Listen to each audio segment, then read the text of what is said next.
आज की क्लास का जो टॉपिक है वो है जेवॉन्स पैराडॉक्स, जो रिलेटेड है आईपैड से, जो इसकी प्रीवियस क्लास में हम लोगों ने पढ़ा था। इंडियाज इकोनॉमिक पॉलिसी के पेपर से है ये और यूनिट 4 से है।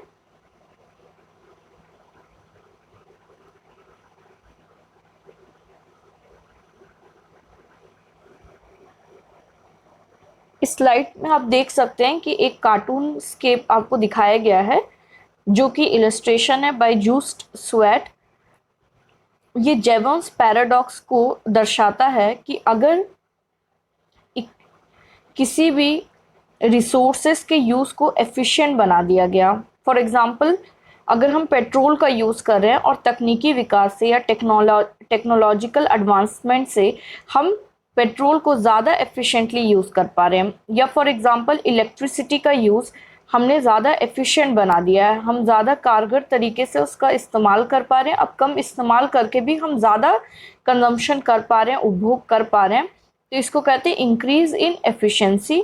और जेवॉन्स पैराडॉक्स ये कहता है कि एफिशिएंसी को इंक्रीज करके हम ओवरऑल कंजम्पशन को घटाने की जगह बढ़ा देते हैं, जो कि आप इस फिगर से, इस पूरे कार्टून स्केप से देख सकते हैं। The Jevons paradox states that the economical use of fuel results not in diminished consumption but in an overall increase.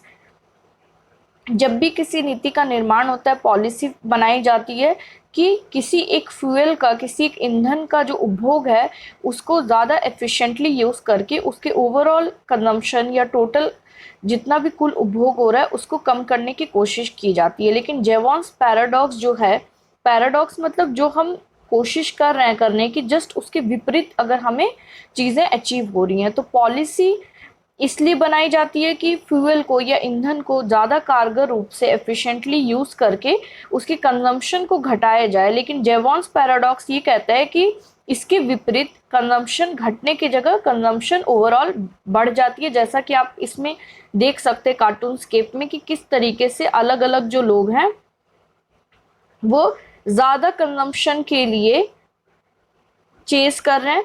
तो एफिशिएंसी इंक्रीज जो है वो कंजम्पशन इंक्रीज को या कंजम्पशन को ज़्यादा बढ़ावा देती है। अगर ज़्यादा एफिशिएंटली हम यूज़ कर पा रहे हैं एनर्जी को, तो जो डिमांड है वो बढ़ जाएगी, कुल मांग में जो है वृद्धि आएगी और ओवरऑल कंजम्पशन डिक्रीज होने की जगह इंक्रीज होने लगेगा, जो कि आप इस कार्टून स्केप पे देख सकते हैं।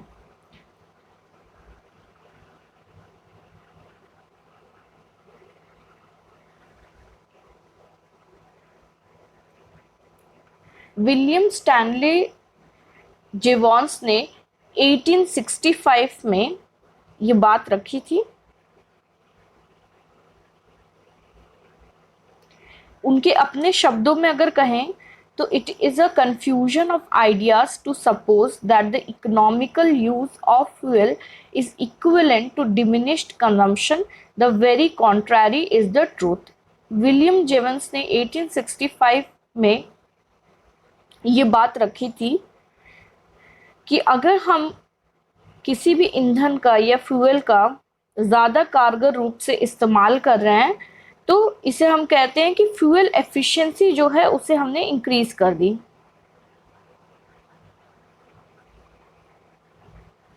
फ्यूल एफिशिएंसी को इंक्रीज करने की वजह से किसी एक वस्तु का उत्पादन करने में जितनी ईंधन की पहले आवश्यकता थी उससे कम आवश्यकता होगी, पर वो किसी एक पर्टिकुलर कमोडिटी के लिए होगा, किसी एक वस्तु के लिए होगा, for one application. Fuel efficiency का क्या मतलब है? किसी एक गतिविधि में, आर्थिक गतिविधि में या किसी एक वस्तु या सेवा के उत्पादन में जितना ईंधन पहले लग रहा था उसकी अपेक्षा कम लगेगा, तो उसे हम कहेंगे increase in fuel efficiency.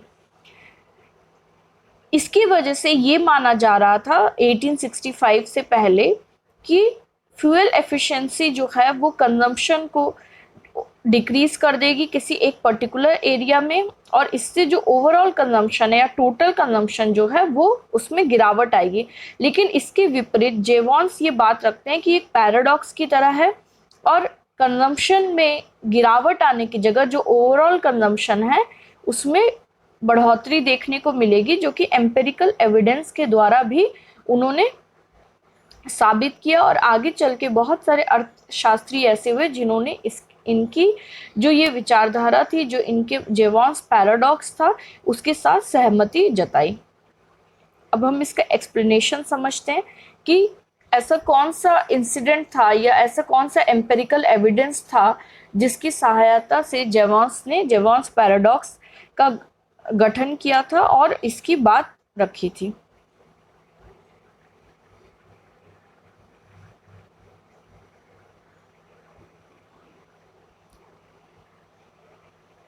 जेवॉन्स paradox occurs when technological progress or government policy increases the efficiency with which a resource is used, but the rate of consumption of that resource arise due to increasing demand.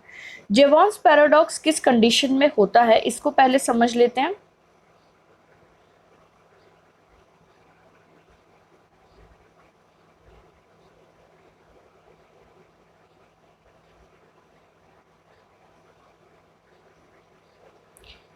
मान लेते हैं कि सरकार ने एक ऐसी नीति बनाई, ऐसी गवर्नमेंट पॉलिसी का गठन हुआ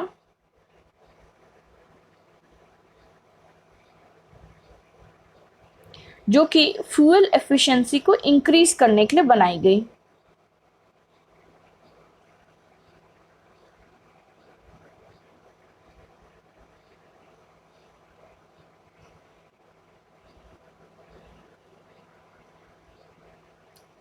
इसका क्या मतलब है कि सरकार ने ऐसी नीति बनाई जिससे कि फ्यूल या ईंधन का जो उपयोग हो रहा था टेक्नोलॉजिकल एडवांसमेंट से या तकनीकी विकास करके उसको ज़्यादा कारगर रूप से इस्तेमाल किया जा रहा है। इसको एक एग्जांपल से समझ लेते हैं। For example 1 ton of coal use करके 1000 यूनिट्स का प्रोडक्शन हो रहा था।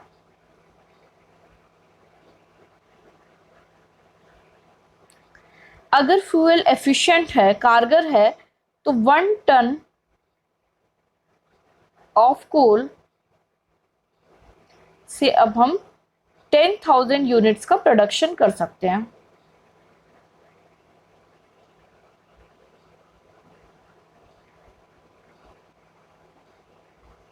ये क्या दिखाता है कि जितनी ईंधन की पहले आवश्यकता, जितनी कोल की पहले आवश्यकता थी 1000 या 1000 यूनिट्स को बनाने के लिए, अब उतने ही कोल से हम 10,000 यूनिट्स जो है वो प्रोड्यूस कर सकते हैं। तो इसमें कोल की जो है वो बचत होगी। तो इसका मतलब कि ओवरऑल जो रिसोर्स है उसका हम कम उपयोग कर रहे हैं। तो ये दर्शाता था कि कोल का जो कंजम्पशन है, कोल का जो उपभोग है, उसमें जो है वो गिरावट आएगी, ऐसा गवर्नमेंट पॉलिसी का मानना था। और इसलिए एफिशिएंसी को इंक्रीज करके कंजम्पशन को, कोल के कंजम्पशन को डिक्रीज करने की नीति का निर्माण हुआ था।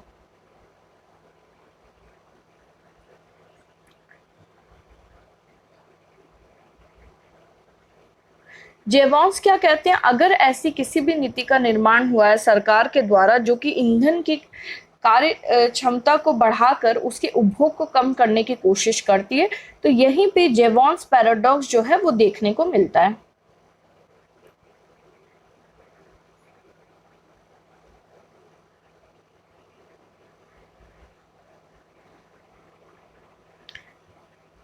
जेवॉन्स का ये मानना था कि अगर एफिशिएंसी या कार्य क्षमता जो है उसमें वृद्धि आएगी तो उसकी वजह से दो चीजें होंगी। एक तो कोल का जो प्राइस है उसमें गिरावट आएगी, जो कि कॉस्ट ऑफ प्रोडक्शन में गिरावट को दर्शाएगा। और दूसरी तरफ क्योंकि अब ज़्यादा एफिशिएंटली यूज़ हो रहा है, उसकी वजह से उसकी जो डिमांड है कोल की वो बढ़ जाएगी।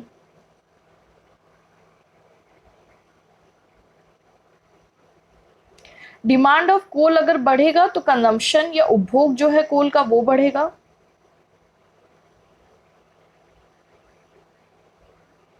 कोल की प्राइस अगर रिड्यूस होगी तो ये लॉ ऑफ डिमांड के अनुसार कंजम्पशन को बढ़ाएगी। लॉ ऑफ डिमांड कहता है कि प्राइस का और कंजम्पशन का इनडायरेक्ट रिलेशनशिप है। अगर कीमत दर में गिरावट आएगी तो उपभोग में जो है वो वृद्धि आएगी।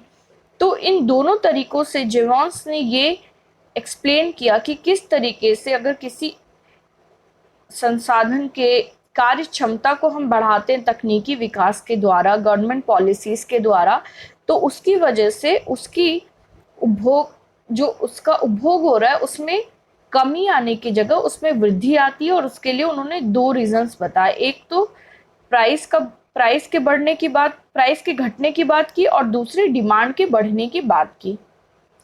इस तरीके से जेवॉन्स पैराडॉक्स तब देखने को मिलता है जब एफिशिएंसी या कार्य क्षमता में बढ़ोतरी देखने को मिलती है, एफिशिएंसी को इंक्रीज किया जाता है गवर्नमेंट पॉलिसीज के द्वारा। 1865 में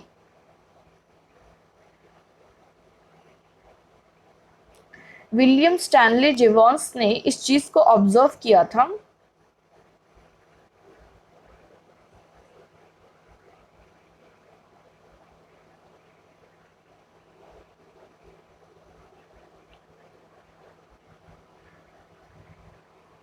जब कोल का जो यूज है उसमें अचानक बहुत ज्यादा वृद्धि देखने को मिली, इंडस्ट्रियलाइजेशन का समय था 19th सेंचुरी में,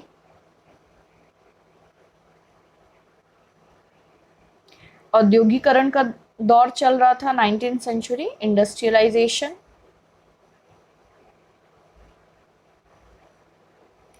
और जेवॉन्स ने उस समय ये पाया कि जो कोल है उसके यूज में निरंतर जो है वृद्धि आ रही है।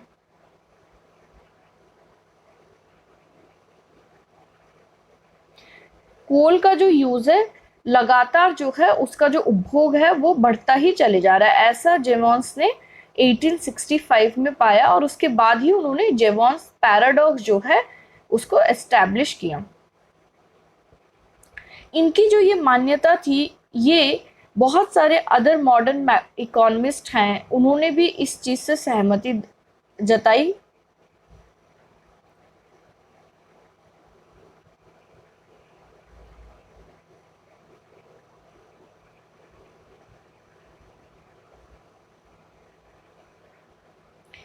और जितने मॉडर्न इकोनॉमिस्ट थे उन्होंने इसको रिबाउंड इफेक्ट से जोड़ा।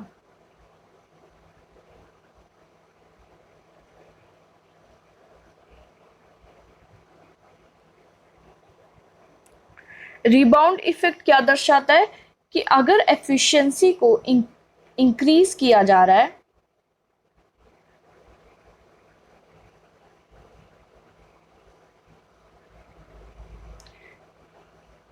उसका इफेक्ट उपभोग पे या कंजम्पशन पे कैसा पड़ रहा है।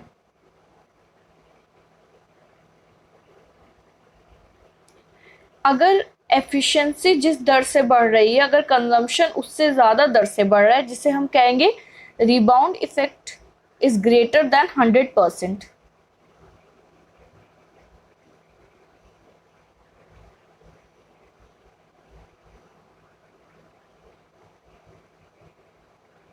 तो इसकी वजह से जो है जेवॉन्स पैराडॉक्स देखने को मिलता है कि अगर एफिशिएंसी बढ़ रही है और उससे ज़्यादा दर से जो है उपभोग भी बढ़ रहा है, कंजम्पशन भी बढ़ रहा है, तो हम कहते हैं रिबाउंड इफेक्ट जो है वो 100% से ज़्यादा है। और इसकी वजह से ये कारण बनता है जेवॉन्स पैराडॉक्स का।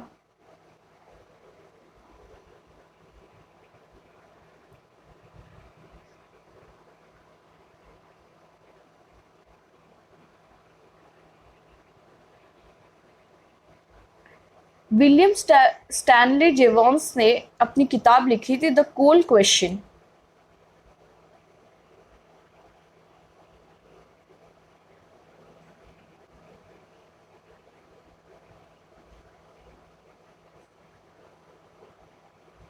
ये किताब लिखी गई थी 1865 में।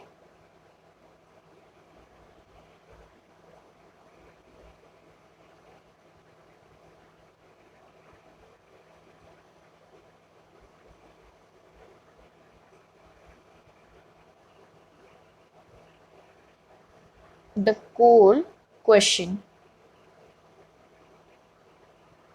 जो बात करते थे कोल के उपभोग के बारे में और किस प्रकार से एफिशिएंसी के इंक्रीज होने की वजह से कोल का जो कंजम्पशन है वो बढ़ गया था। इसके लिए उन्होंने एग्जाम्पल लिया था कि जब जेम्स वॉट ने वॉट स्टीम इंजन इंट्रोड्यूस किया था, James Watt introduce the what steam engine.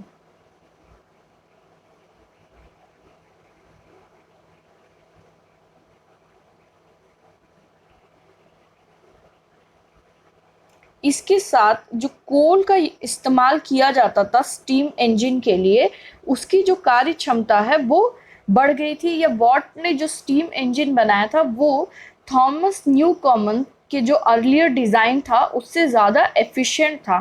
तो इस इनोवेशन की वजह से और कोल की एफिशिएंसी या कार्य क्षमता को स्टीम इंजन के रिगार्डिंग बढ़ा के वॉट स्टीम इंजन के बनने के बाद ये पाया गया कि फ्यूल एफिशिएंसी जो है वो बढ़ गई है।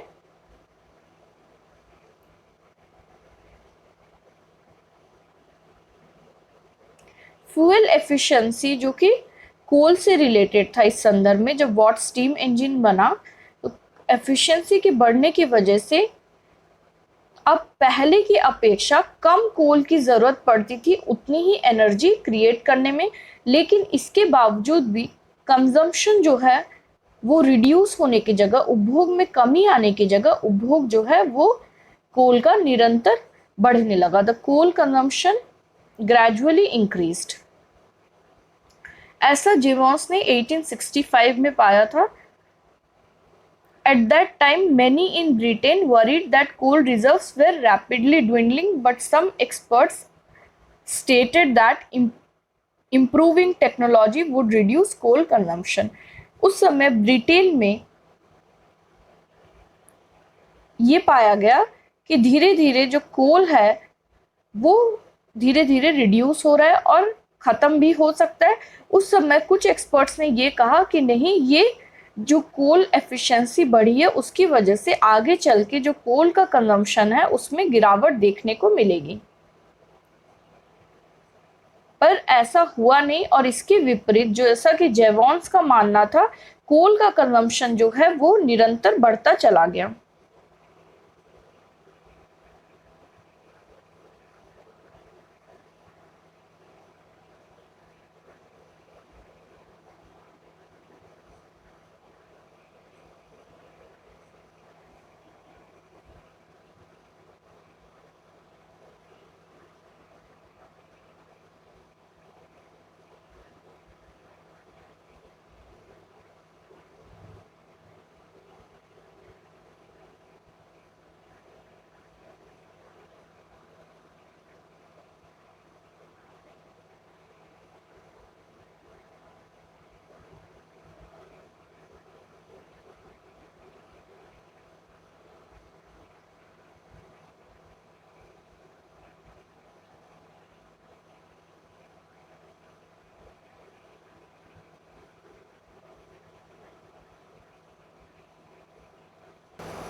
देखिए यहाँ पे जो जेवॉन्स थे उन्होंने बात की थी कोल के कंजम्पशन की या कोल की कार्यक्षमता को बढ़ाने की वजह से कोल का जो उपभोग था उसमें कमी आने की जगह उसमें कुल उपभोग में वृद्धि देखने को मिली थी। ये ब्रिटेन के सापेक्ष में जेवॉन्स ने अपनी ये बात रखी थी, लेकिन ये सिर्फ कोल तक सीमित नहीं रहा। इनका जेवॉन्स पैराडॉक्स जो है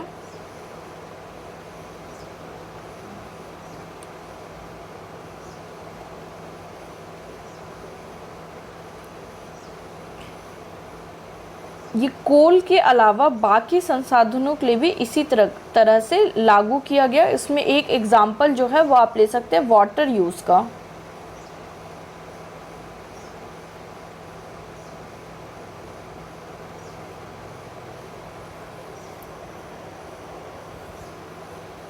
जेवॉन्स पैराडॉक्स जो है वो सबसे आप कह सकते हैं कि सबसे one of the most important paradox है जब हम बात करते हैं एनवायरमेंटल इकोनॉमिक्स की। widely known paradox in environmental economics। तो जेवॉन्स ने बात रखी थी कोल के संदर्भ में, जब वो ब्रिटेन की बात करते, इंडस्ट्रियलाइजेशन की बात करते, लेकिन जेवॉन्स पैराडॉक्स जो है वो एनवायरमेंटल इकोनॉमिक्स में सिर्फ कोल तक सीमित नहीं है, बहुत ज़्यादा इम्पॉर्टेंट पैराडॉक्स है जो बाकी संसाधनों पे भी इसी प्रकार से लागू होता है। इसको एक फिगर की हेल्प से हम समझेंगे कि कैसे रिबाउंड इफेक्ट से elasticity, price elasticity of demand की मदद से हम ये समझेंगे कि किस प्रकार से जेवॉन्स का जो पैराडॉक्स है उसको हम प्रूफ कर सकते हैं।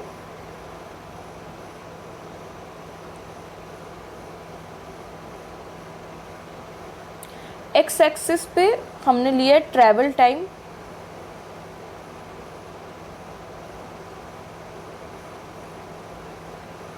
वाई एक्सिस पे हमने लिया कॉस्ट ऑफ फ्यूल।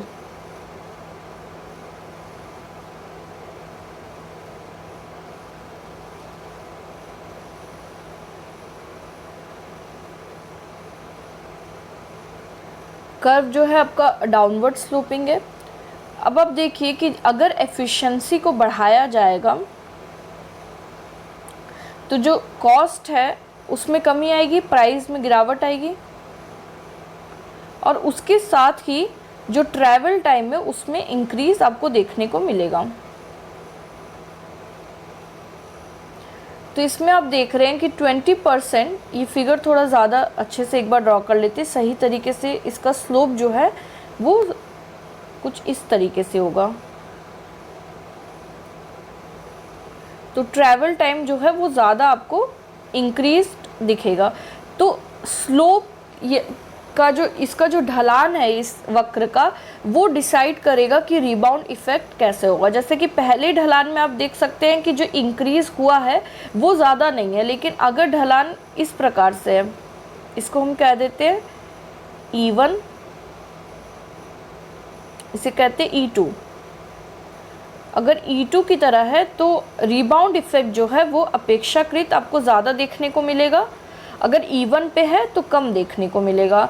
तो कॉस्ट ऑफ फ्यूल जो है वो क्यों उसमें गिरावट आई है, क्योंकि एफिशिएंसी जो है फ्यूल की उसको इंक्रीज़ किया गया है, कार्य क्षमता को, जिसकी वजह से उसकी जो कीमत है, प्राइस है या कॉस्ट है, उसमें गिरावट आई है, और उसकी वजह से जो ट्रैवल टाइम है वो इंक्रीज़ हुआ है।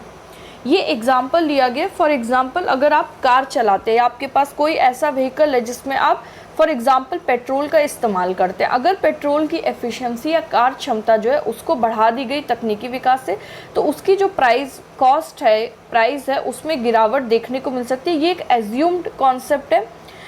कीमत दर में कमी आने की वजह से, लॉ ऑफ डिमांड की वजह से, पहले आप जितना ट्रैवल करते थे, जितना फ्यूल यूज़ करते थे, ईंधन का उपयोग करते थे, उससे ज़्यादा इस्तेमाल करेंगे, और इसकी वजह से इस पूरे कॉन्सेप्ट को कहा जाता है रीबाउंड इफेक्ट, कि कार्य क्षमता में वृद्धि आने की वजह से कैसे कीमत दर पे उसका प्रभाव पड़ता है, और उसकी वजह से लॉ ऑफ डिमांड की वजह से जो उपभोग किया जा रहा है उसकी जितनी क्वांटिटी है वो बढ़ जाती है, और इसको कहते हैं रीबाउंड इफेक्ट। तो अगर एफिशिएंसी जिस दर से बढ़ रही है, अगर उससे ज़्यादा दर से कंजम्पशन बढ़ रहा है, तो हम कहते हैं रीबाउंड इफेक्ट जो है वो ग्रेटर दैन 100% है, और अगर वो लेस दैन 100% है तो वहाँ पे जेवॉन्स पैराडॉक्स जो है वो खुद को एस्टैब्लिश नहीं कर सकता। तो एफिशिएंसी का रिलेशन जो है वो प्राइस के साथ है,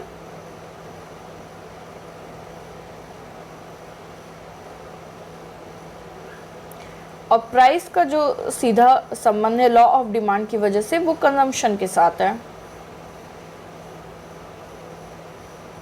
एफिशिएंसी और प्राइस का जो इनडायरेक्ट रिलेशनशिप है, एफिशिएंसी बढ़ेगी तो प्राइस घटेगा, और प्राइस और कंजम्पशन का भी इनडायरेक्ट रिलेशनशिप है। अगर प्राइस में गिरावट आएगी तो कंजम्पशन जो है बढ़ेगा, और इसी को कहते हैं हम जेवॉन्स पैराडॉक्स।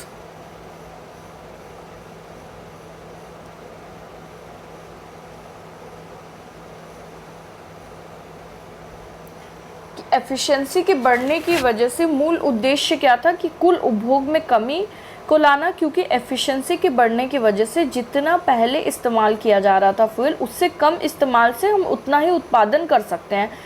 लेकिन यहाँ दूसरी ओर ये पाया गया कि एफिशिएंसी के बढ़ने के साथ साथ कीमत दर में जो है वो एक गिरावट देखने को मिलेगी और उसकी वजह से जो कुल उपभोग है उसमें वृद्धि देखने को मिलेगी। तो मैक्रो लेवल पे जो पॉलिसी का आप कह सकते हैं मोटिव था पॉलिसी मेकिंग का कि कंजम्पशन को रिड्यूस कर दिया जाए, उसके विपरीत मैक्रो लेवल पे ये पाया गया कि कंजम्पशन जो है वो ओवरऑल इंक्रीज हो जाएगी। इसको हम कहेंगे जेवॉन्स पैराडॉक्स। अब बात करते इससे रिलेटेड एक थ्योरी की जो दिया था कैज़ॉम एंड ब्रुक्स ने।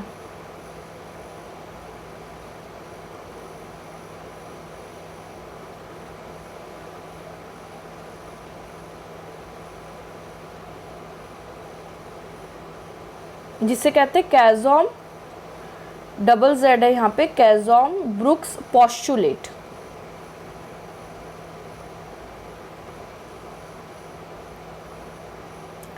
ये भी जेवॉन्स पैराडॉक्स से मिलता जुलता था। ये दिया गया था वर्ष 1980s में, 1980 में। Economist Daniel Khazzoom and Leonard Brookes revisited the Jevons paradox for the case of society's energy use। ये जेवॉन्स paradox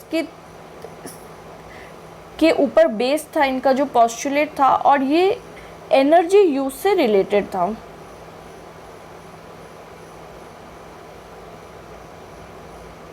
energy use for example अगर आप इलेक्ट्रिसिटी के यूज की बात करते हैं, इन्होंने ये पाया कि यूके जो थी, ब्रिटेन गवर्नमेंट जो थी, उसकी एटॉमिक एनर्जी अथॉरिटी ने ये कोशिश की थी कि वो ओवरऑल एनर्जी कंजम्पशन को कम करने की उन्होंने कोशिश की थी एनर्जी एफिशिएंसी को बढ़ाकर। लेकिन इसके विपरीत ये पाया गया ब्रिटेन में कि जब एटॉमिक एनर्जी अथॉरिटी ने ब्रिटेन के एफिशिएंसी को, एनर्जी की कार्यक्षमता को बढ़ाया तो उससे कंजम्पशन या उपभोग जो है उसमें कमी आने की वजह कमी आने की जगह उसमें बहुत ज़्यादा आप कह सकते हैं वृद्धि देखने को मिली उपभोग में।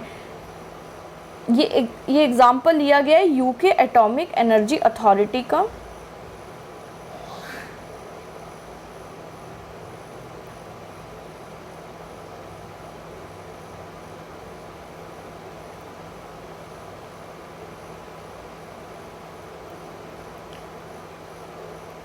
नाइनटीन 1980 में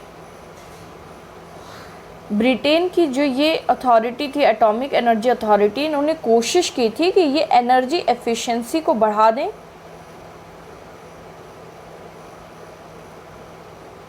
और ज़्यादा एफिशिएंट होने की वजह से उन्हें ऐसा लगा कि एनर्जी का जो यूज़ है अब वो कम हो जाएगा। लेकिन इसके विपरीत क्या हुआ कि जो कंजम्पशन है वो उसमें बहुत ज़्यादा वृद्धि देखने को मिली, कंजम्पशन इंक्रीज्ड।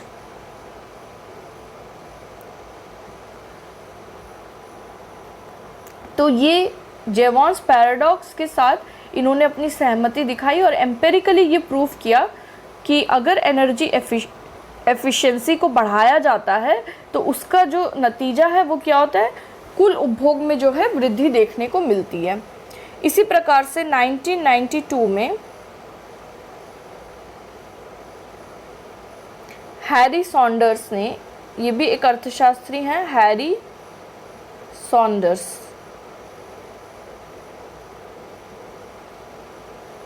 इन्होंने भी ये साबित किया कि एनर्जी एफिशिएंसी को इंक्रीज़ करने से कंजम्पशन जो है वो ओवरऑल इंक्रीज़ हो जाता है। अगर टेक्नोलॉजिकल प्रोग्रेस हो रहा है, तकनीकी विकास हो रहा है,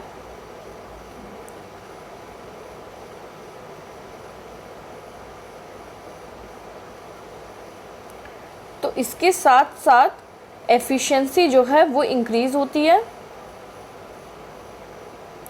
और एफिशिएंसी के इंक्रीज़ होने का जो इफ़ेक्ट है वो कंजम्पशन पे पॉजिटिव पड़ता है और कंजम्पशन जो है वो ओवरऑल जो है इंक्रीज़ हो जाती है। ऐसा किसका मानना था? हैरी सॉन्डर्स का।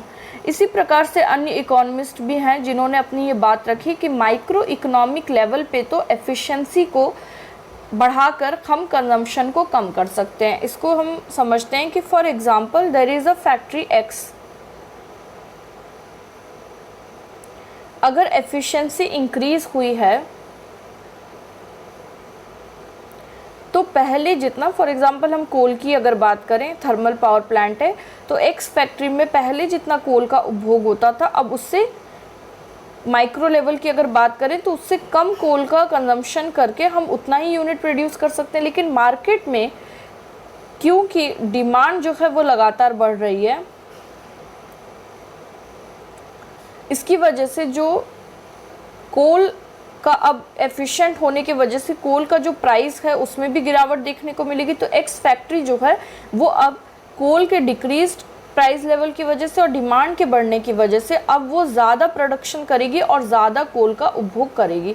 तो अगर माइक्रो लेवल पे लें तो शॉर्ट रन में एफिशिएंसी को इंक्रीज़ करके हम कंजम्पशन को डिक्रीज़ कर सकते हैं। लेकिन अगर मैक्रो लेवल की बात करें, पूरे अर्थव्यवस्था की बात करें, तो कार्य क्षमता में वृद्धि लाके या एफिशिएंसी को बढ़ा के हम हमेशा ओवरऑल कंजम्पशन को इंक्रीज़ करते हैं, ना कि डिक्रीज़ करते हैं।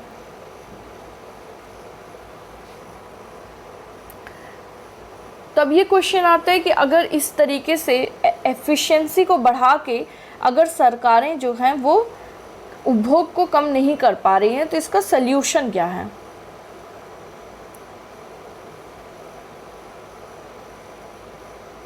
इस पे भी खजूम ब्रुक्स ने जो पॉस्टुलेट दिया था उन्होंने और बाकी एनजीओज़ ने, इन लोगों ने अपनी ये विचारधारा रखी है कि अगर हम एफिशिएंसी को इंक्रीज़ कर रहे हैं तो ये एक बहुत इम्पॉर्टेंट मेजर है।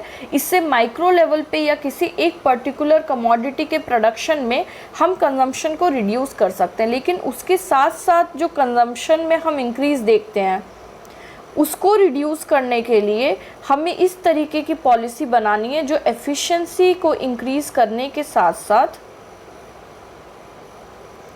कंजम्पशन को रिड्यूस करने की कोशिश करें। ओवरऑल कंजम्पशन जो है सोसाइटी में उसको डिक्रीज़ करने के लिए हम इफ़ेक्टिव पॉलिसीज़ बनाएं।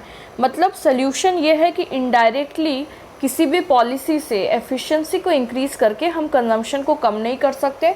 एफिशिएंसी को इंक्रीज़ करके सिर्फ किसी एक पर्टिकुलर कमोडिटी के लिए, पर्टिकुलर यूज़ के लिए माइक्रो लेवल पे ही हम कंजम्पशन को रिड्यूस कर पाते हैं। ओवरऑल कंजम्पशन को रिड्यूस करने के लिए हमें ऐसी पॉलिसीज़ या ऐसी नीतियों का निर्माण करना पड़ेगा जो डायरेक्टली कंजम्पशन पे इफ़ेक्ट लाए या कंजम्पशन को डिक्रीज़ करें। तो कंजम्पशन को डिक्रीज़ करने के लिए जो अलग अलग अर्थशास्त्री हैं जो जेवॉन्स पैराडॉक्स में यकीन करते हैं, जो एम्पेरिकली डेटा की सहायता से उन्होंने ये पाया कि हाँ जेवॉन्स पैराडॉक्स जो है वो सोसाइटी में पाया जाता है, उनका ये कहना था कि कंजम्पशन को रिड्यूस करने के लिए हम, जैसा कि पीगू ने कहा था, कि टैक्स लगाया जाए।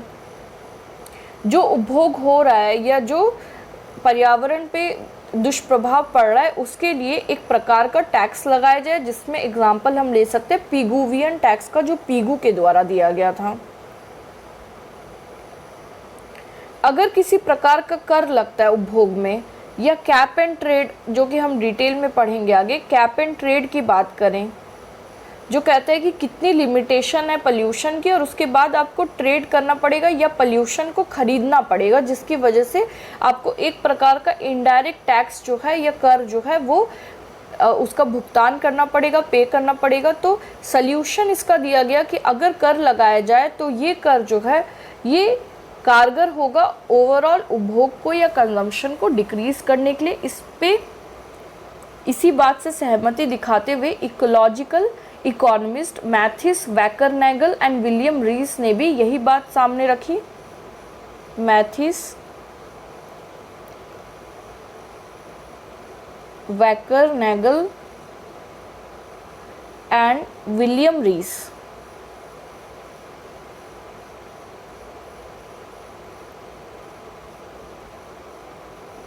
have suggested that any cost saving from efficiency gains be taxed or otherwise removed from further economic circulation। अगर किसी प्रकार का efficiency को increase करने की वजह से फ़ायदा हो रहा है तो उसके बाद टैक्स भी लगाना चाहिए। अगर टैक्स नहीं लगेगा तो कंजम्पशन जो है उसको हम रिड्यूस नहीं कर पाएंगे। तो कंजम्पशन को रिड्यूस करने के लिए जो सल्यूशन दिया गया जेवॉन्स पैराडॉक्स के बाद पॉलिसी सजेशन या जिसे हम कहते हैं पॉलिसी इम्प्लीकेशंस।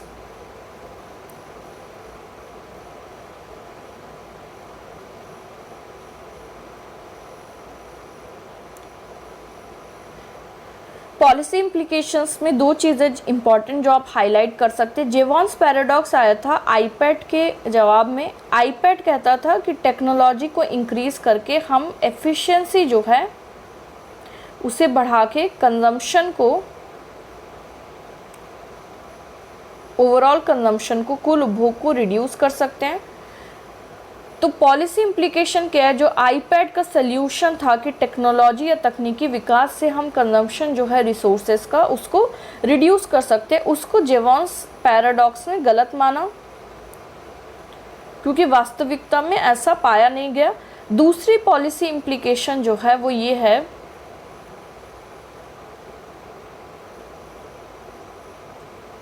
कि एक प्रकार का कर या टैक्स जो है वो लगाया जाए, चाहे वो कैप एंड ट्रेड से इनडायरेक्ट तरीके से हो या वो डायरेक्टली ग्रीन टैक्स के ज़रिए लगाया जाए।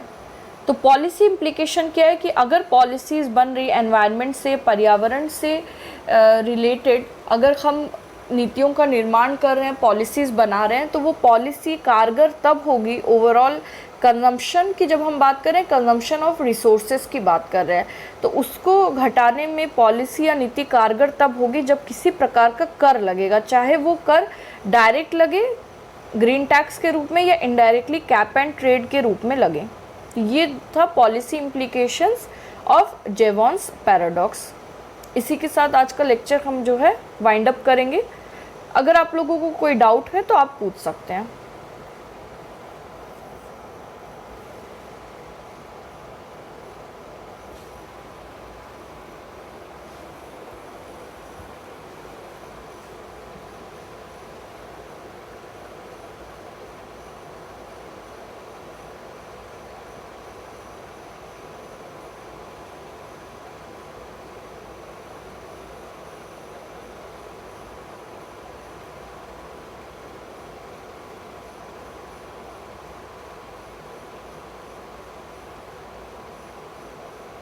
ओके, क्वेश्चन का एक स्टूडेंट का क्वेश्चन आया कि माइक्रो लेवल पे ये किस प्रकार से इफ़ेक्टिव होता है।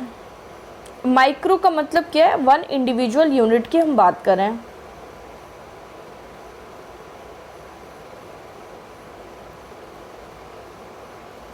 किसी एक इकाई की हम बात करें तो इसको एक एग्जांपल से हम समझते हैं। फॉर एग्जांपल एक फैक्ट्री है जो 500 यूनिट्स प्रोड्यूस करती है। फॉर एग्ज़ाम्पल 500 यूनिट्स के लिए ये 1 किलो जो है कोल का इस्तेमाल करती है। अगर कोल जो है ज़्यादा एफिशिएंटली यूज़ हो रहा है तो अब ये ½ किलो कोल से भी 500 यूनिट्स प्रोड्यूस कर सकती है। इसका क्या मतलब है कि इस एक पर्टिकुलर फैक्ट्री के लिए अगर हम डिमांड एस्पेक्ट को अभी ना लें और ये माने कि अब 500 यूनिट्स का ही इनको प्रोडक्शन करना है शॉर्ट रन में, तो 500 यूनिट्स का अगर ये प्रोड्यूस करेंगे और कोल जो है ज़्यादा उसकी कार्य क्षमता बढ़ गई, तो 1 किलो कोल के इस्तेमाल से हम पहले जितना उत्पादन कर पा रहे थे हम आधे किलो से भी उतना ही उत्पादन कर पा रहे हैं। तो रिडक्शन इन कंजम्पशन की अगर बात करें या उपभोग में होने वाली गिरावट की बात करें तो आधा किलो जो कोल है यहाँ पे उसमें कम कंज्यूम हो रहा है। तो इस फैक्ट्री के द्वारा कंजम्पशन कितना रिड्यूस हुआ, बाय ½ किलो ऑफ कोल। तो ये कॉन्सेप्ट है माइक्रो लेवल पे। लेकिन मैक्रो इकोनॉमी की अगर बात करें तो ये चीज़ें लागू नहीं होती, क्योंकि सिर्फ हम किसी एक फैक्ट्री की बात नहीं करते हैं, किसी एक उत्पादन की बात नहीं करें, हम ओवरऑल यूज़ की बात करें।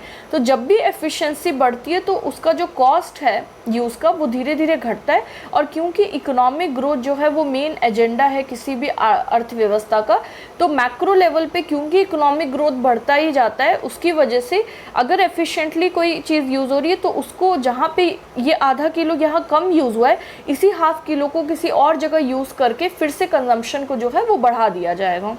आई होप आपको ये पॉइंट क्लियर हो गया हो। और किसी स्टूडेंट को कोई डाउट पूछना है तो आप पूछ सकते हैं। जेवॉन्स पैराडॉक्स जो है एक बहुत ही इम्पॉर्टेंट टॉपिक है, इसलिए आपको पूरी तरीके से क्लियर होना चाहिए कि किस प्रकार से जेवॉन्स पैराडॉक्स की बात रखी गई थी और उसका मेन पॉलिसी इम्प्लीकेशन जो है वो क्या है।